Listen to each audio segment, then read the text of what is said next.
सवाल यह है कि क्या ईरान कुछ छुपाना चाहता है या फिर इसके पीछे ईरान की कोई रणनीति है। सवाल यह भी कि क्या इजराइल के इस हमले का अहम मकसद ईरान को बड़े युद्ध की तैयारी का संदेश देना था। इजराइल ने जिस तारीख को ईरान पर हमले के लिए चुना है उससे भी बहुत कुछ साफ हो रहा है। हमले के कई घंटे बाद अब धीरे धीरे इजराइल के स्ट्राइक के तमाम राज खुलना शुरू हो चुके हैं। देखिए रिपोर्ट।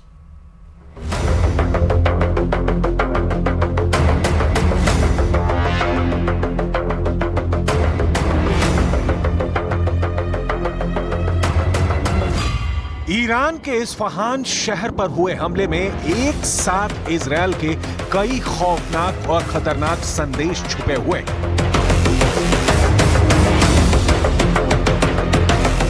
सबसे बड़ी बात तो यह है कि इजरायल का हमला 19 अप्रैल को हुआ, जब ईरान के सर्वोच्च नेता आयतुल्ला खामनेई अपना 50वां जन्मदिन मना रहे थे। इजरायल ने ईरान से अपना बदला लेना शुरू कर दिया है। ईरान के समय के मुताबिक सुबह तड़के 5 बजे के करीब ईरान के इस्फहान शहर पर इजरायल का हमला हुआ। ईरान के सरकारी टीवी ने बताया कि इजरायल ने 3 ड्रोन से ईरान के इस्फहान शहर पर हमला किया। इजरायल के तीनों ड्रोन जमीन पर विस्फोट होते उससे पहले इस्फहान में मौजूद ईरान की एयर डिफेंस बैटरी के द्वारा तीनों ड्रोन आसमान में ही मार दिए गए। अमेरिका के एक अखबार ने दावा किया है कि इजरायल की एक मिसाइल ने ईरान के हवाई अड्डे पर हमला किया।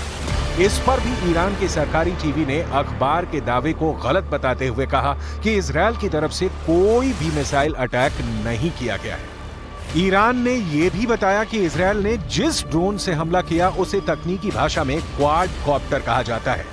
क्वाड कॉप्टर एक तरह का मानव रहित हेलीकॉप्टर या मल्टी कॉप्टर होता है, जिसमें 4 रोटर होते हैं। इसमें ड्रोन की तरह बेहतरीन क्षमता वाले कैमरे लगाए जा सकते हैं। वेस्ट बैंक में हमलों के लिए क्वाड कॉप्टर का इस्तेमाल इजरायल हमेशा करता रहा है।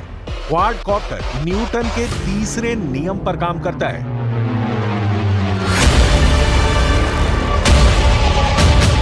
ईरान अपने सरकारी टीवी के माध्यम से भले ही बड़े बड़े दावे कर रहा है, लेकिन उसने इजरायल के हमले को नाकाम कर दिया है। लेकिन सच ये भी है कि फिलिस्तीन में रिपोर्टिंग कर रहे अरबी भाषा की एक न्यूज वेबसाइट ने यह दावा भी किया है कि ईरान के रक्षा विशेषज्ञ इस्फहान में ड्रोन अटैक को इजरायल की बहुत बड़ी चेतावनी और ईरान की बड़ी नाकामी भी मान रहे हैं। इसकी वजह है इस्फहान की लोकेशन। दरअसल ईरान का यह शहर ईरान इराक के पश्चिमी बॉर्डर से 700 किलोमीटर दूर है।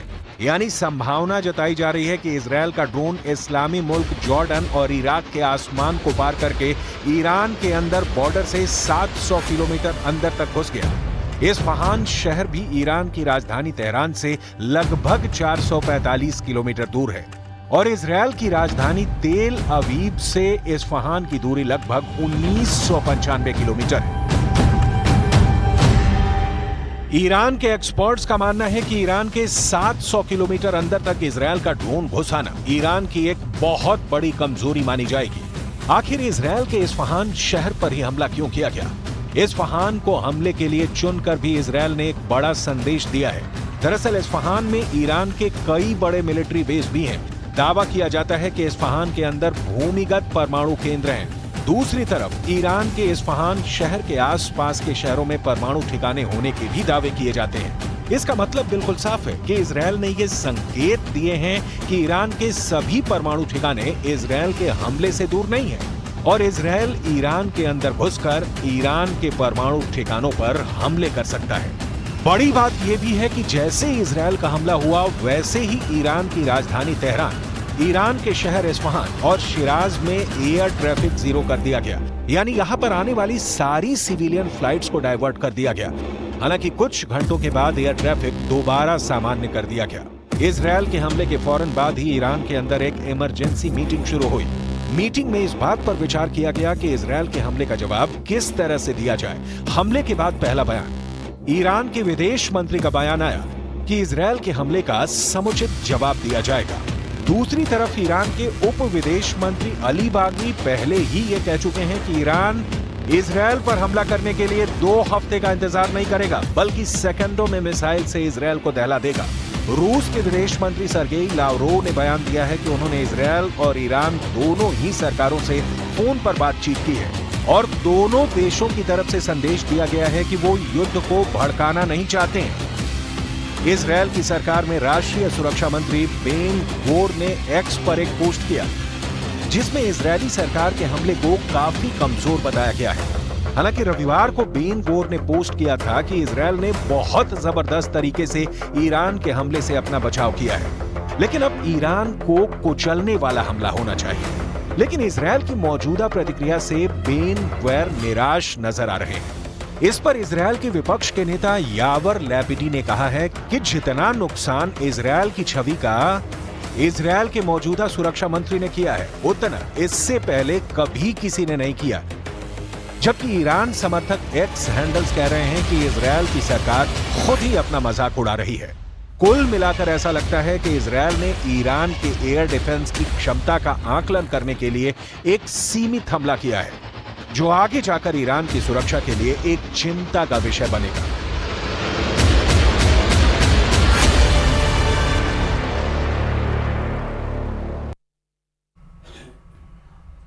और बड़ी जानकारी आपको दे दें, पहले चरण के मतदान पर पीएम नरेंद्र मोदी का पोस्ट सामने आया है। लोग रिकॉर्ड संख्या में एनडीए को वोट दे रहे हैं। आज हुई वोटिंग का फीडबैक शानदार रहा है, तो ये बड़ी जानकारी आपको दे रहे हैं। आपको बता दें कि पहले चरण के मतदान पर प्रधानमंत्री नरेंद्र मोदी ने एक पोस्ट किया है जिसमें उन्होंने लिखा है, लोग रिकॉर्ड संख्या में एनडीए को वोट दे रहे हैं। आज हुई वोटिंग का फीडबैक शानदार मिला है,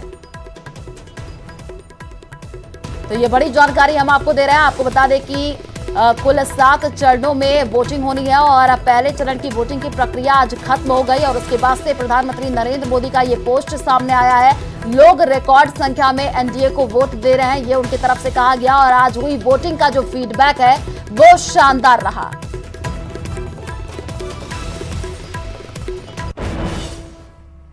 और भरतपुर से बड़ी खबर सामने आ रही है। बीजेपी प्रत्याशी रामस्वरूप कोली के मतदान केंद्र पर हंगामा। आपको बता दें कि लोगों ने फर्जी वोटिंग का आरोप लगाते हुए पोलिंग पार्टी घेरी है और सूचना मिलते ही मौके पर पुलिस पहुंची।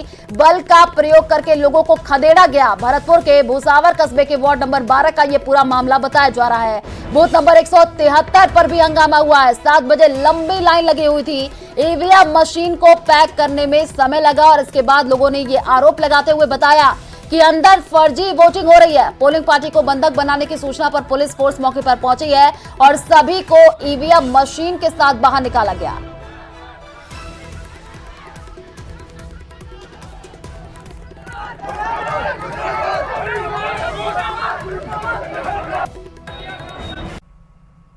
और लोकसभा के महापर्व में प्रदेश की 12 सीटों पर मतदान हुआ, जिसमें आम जनता से लेकर के खास सभी ने मतदान किया। इसी कड़ी में हम आपको दिखाएंगे कांग्रेस और बीजेपी के दिग्गजों ने कहां-कहां मतदान किया।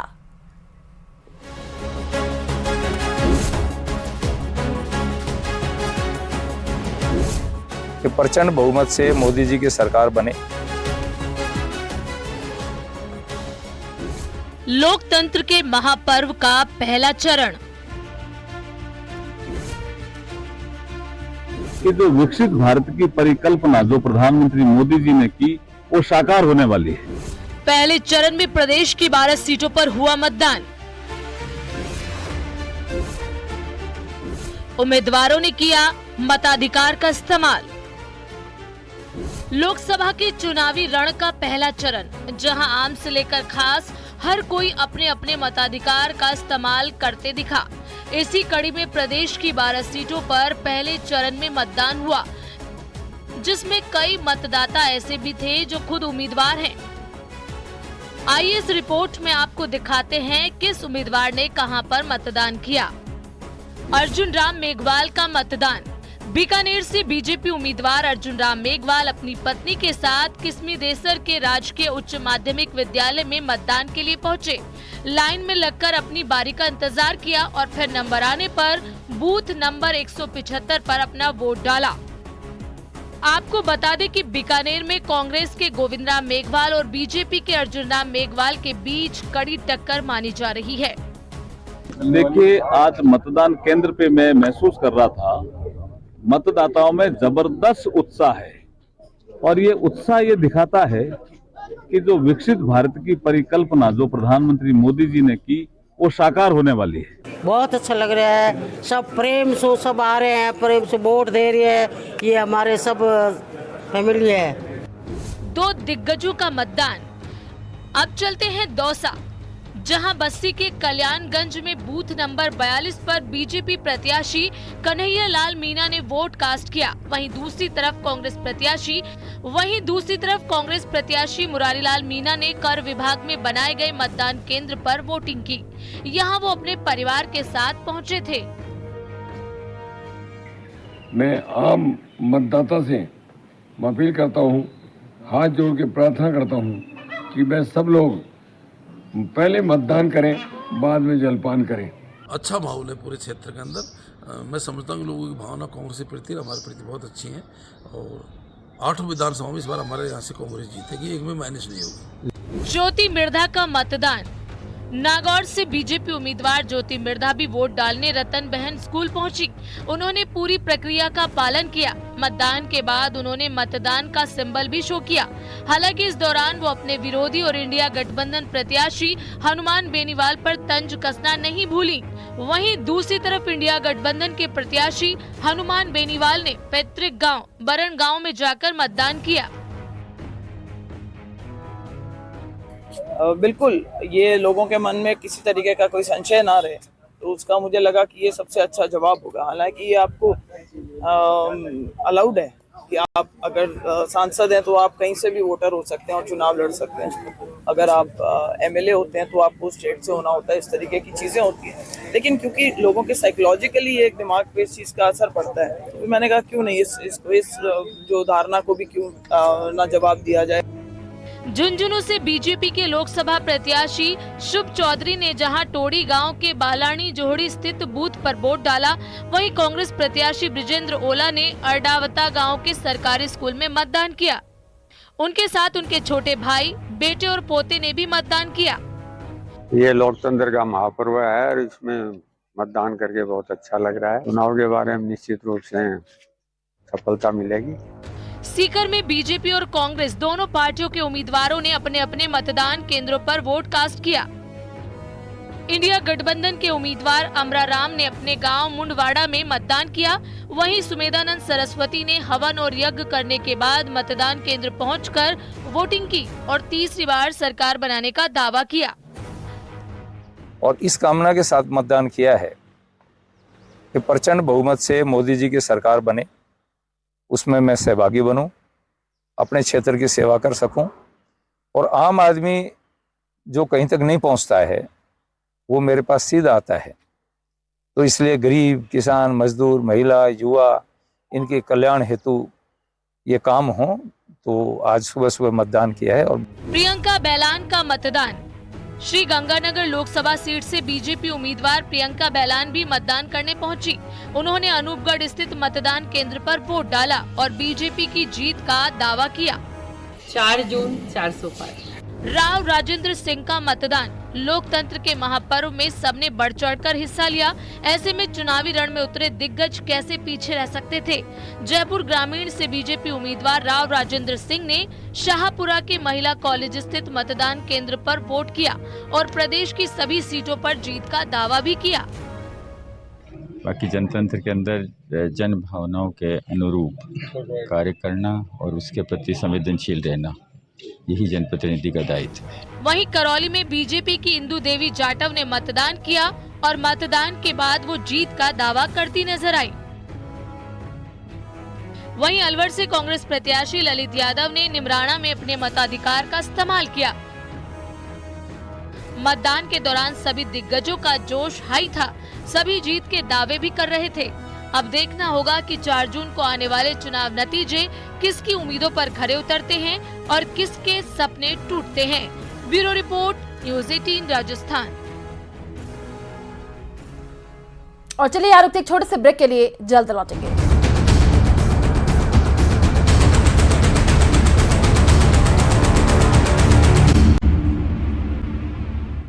और चलिए रुक करते अगली खबर की ओर। मतदान के दौरान कई बार कुछ ऐसी तस्वीरें सामने आती है तो हैरान करने वाली और सोचने पर मजबूर करने वाली होती हैं। पहले चरण के मतदान के दौरान भी अलग अलग इलाकों से मतदाताओं के हौसले को सलाम करती और उनके मजबूत इरादों को दर्शाती कुछ तस्वीर देखने को मिली है।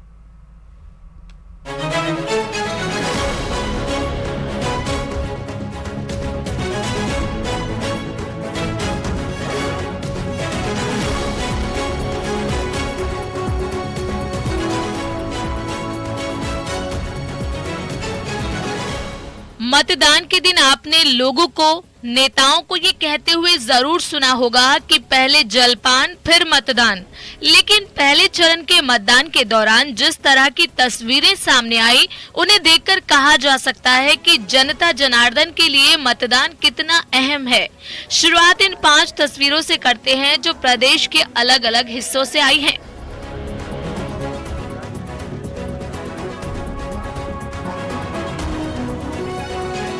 आप देख सकते हैं नागौर, चूरू, झुंझुनू, श्रीगंगानगर और धौलपुर में नव दंपति से लेकर विदाई होने तक दूल्हा दुल्हन ने मतदान किया।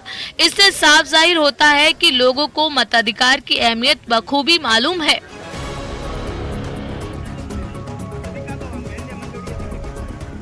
अब जरा कोटपूतली से आई इन तस्वीरों को देखिए, जहां कद में छोटे जावेद और दिलावर खान अपनी पत्नी के साथ वोट देने पहुंचे। मतदान केंद्र पर लोगों ने उन्हें हैरानी से देखा, लेकिन उन्होंने लोगों को जब वोट की कीमत समझाई तो हर कोई हैरान रह गया। वोट की कीमत क्या होती है, ये झुंझुनू के जोशी परिवार से समझा जा सकता है। परिवार के अलग अलग सदस्य मीलों दूर रहते हैं, लेकिन मतदान के दिन सभी एक जगह इकट्ठा हुए। परिवार की सभी महिलाएं एक रंग की साड़ी में मतदान करने पहुंची, जिसमें 110 साल की बुजुर्ग मणि देवी भी थीं। दौसा और झालावाड़ में तो माहौल बिल्कुल अलग नजर आया।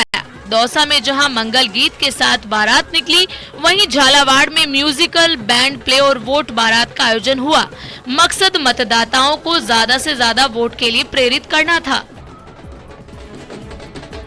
और चलिए रुक करते अगली खबर की ओर। कांग्रेस के दिग्गज नेता और राष्ट्रीय प्रवक्ता जयराम रमेश ने कहा कि बीजेपी ध्रुवीकरण करके सत्ता हासिल करना चाहती है और इसके चलते वो जन जन के आराध्य श्री राम के व्यक्तित्व को भी भुना करके आमजन की आस्था से खिलवाड़ कर रही है। जोधपुर में उन्होंने न्यूज 18 से खास बातचीत में कहा कि देश के जो हालात हैं उसको बदलने के लिए न्याय पत्र और न्याय यात्रा दोनों महत्वपूर्ण भूमिका निभाएंगे।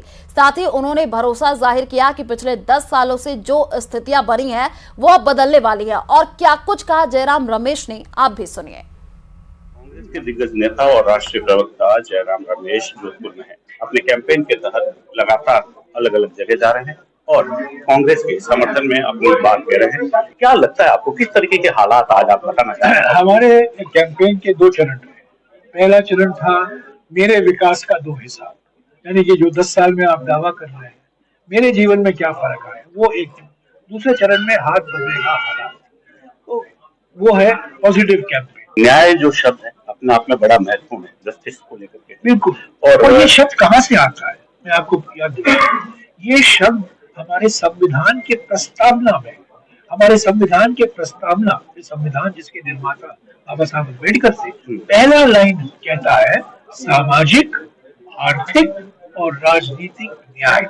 तो न्याय शब्द जो है ना, हमने हमारे संविधान के प्रस्तावना से लिया। जयराम जी, मैं उसी बात पर आ रहा था। बाड़मेर में सभा होती है, नरेंद्र मोदी कहते हैं अम्बेडकर साहब, बाबा साहब खुद आ जाते हैं, तो इस संविधान को बदल नहीं सकते। कांग्रेस लगातार इस बात को इंगित कर रही है कि संविधान बदल सकता है। मैं आपको बताता हूँ, प्रधानमंत्री को हिम्मत नहीं है खुद बोलने की, तो उनके कई कठपुतलियां हैं। ज्योति मिर्जा एक कठपुतली है, अनंत हेगड़े कर्नाटक में एक कठपुतली है, उनके आर्थिक सलाहकार विवेक डिब्रॉय एक कठपुतली है। उनसे कहलवाते हैं कि संविधान का बदलने का समय आ गया है। और ये 400 पार 400 पार 400 पार का नारा जो ये लगाए हैं, किसकी वजह से? और भी कई लोग हैं जिन्होंने कहा है कि 400 पार हमें दीजिएगा ताकि हम संविधान बदल सकें। आरएसएस के नेता खुद कहते हैं, क्योंकि ये जो संविधान का जो के मूल सिद्धांत पंथ निरपेक्षता, ध्रुवीकरण तो हमेशा उनके हाथ में वो हथियार होता है। हमेशा हमेशा वो सिर्फ ध्रुवीकरण के अलावा और कुछ जानते नहीं है, क्योंकि वो जानते हैं अगर वो आर्थिक मुद्दों पर, सामाजिक मुद्दों पर, राजनीतिक मुद्दों पर चुनाव लड़े तो बिल्कुल उनका सफाया हो जाए। उनकी ओर से तो खूब प्रयास होगा, पर जो असली मुद्दे हैं उसी पर हम ध्यान फोकस करना चाहते हैं। प्रधानमंत्री कुछ भी कहे, गृह मंत्री कुछ भी कहे, तो आपने राजस्थान का जिक्र किया, मैं ये कहना चाहता हूँ कि इस बार 2019-2024 में जो 2014-2019 में हमें देखने को मिला वो नहीं दोहराएगा, हमें 2 डिजिट फिगर जरूर मिलेगा। तो देखिए, हाथ बदलेगा हालात और उसमें महत्वपूर्ण भूमिका निभाएगा न्याय यात्रा और न्याय पत्र। जोधपुर से कैमरा पर्सन समीर खान के साथ रंजन दवे, न्यूज़ 18 राजस्थान। और पहले चरण की वोटिंग के बाद अब दूसरे चरण के लिए दलों ने चुनाव प्रचार में अपनी पूरी ताकत झोंक दी है। आज कांग्रेस नेता सचिन पायलट सवाईमाधोपुर जिले के चौथ का बरवाड़ा पहुंचे, जहां उन्होंने कांग्रेस प्रत्याशी हरीश मीणा के समर्थन में चुनावी सभा को संबोधित किया है। इस दौरान सचिन पायलट ने केंद्र सरकार पर जमकर के हमला बोला और आपको बता दें कि सचिन पायलट हेलीकॉप्टर से चौथ का बरवाड़ा पहुंचे, जहां कांग्रेस प्रत्याशी हरीश मीणा और पूर्व खंडार विधायक अशोक बैरवा ने उनकी अगवानी की। इसके बाद पायलट खुद गाड़ी चलाते हुए मुख्य बाजार से सभा स्थल पर पहुंच गए। इतना बड़ा चुनाव है, 25 लाख लोग हैं, ये व्यक्ति का चुनाव, समाज का चुनाव, ये दलों का चुनाव है, विचारधारा का चुनाव है। हमको सोचना पड़ेगा कि इन 25 के 25 सांसद बीजेपी के जीत के गए पिछली बार, उससे पिछली बार भी जीत के गए। इन 10 सालों में इन 25 सांसदों ने राजस्थान के लिए क्या किया? निवेश कर दिया हो, कोई बहुत उद्योग लगा दिया हो, कोई विशेष दर्जा दिला दिया हो, सिर्फ भाषण, विज्ञापन, होर्डिंग, बैनर, टेलीविजन, व्हाट्सएप, सुबह से शाम तक यही करना है। और जब जवाब मांगो इनसे, महंगाई बढ़ गई, बेरोजगारी बढ़ गई, किसान परेशान, शिक्षित नौजवान परेशान, तो हिंदू मंदिर, मस्जिद, हिंदुस्तान, पाकिस्तान, बस यहाँ पे आके सुई अटक जाती है। और चलिए फिलहाल इस बुलेटिन में इतना ही। बाकी खबरों के लिए आप देखते रहिए न्यूज़ 18 राजस्थान। नमस्कार।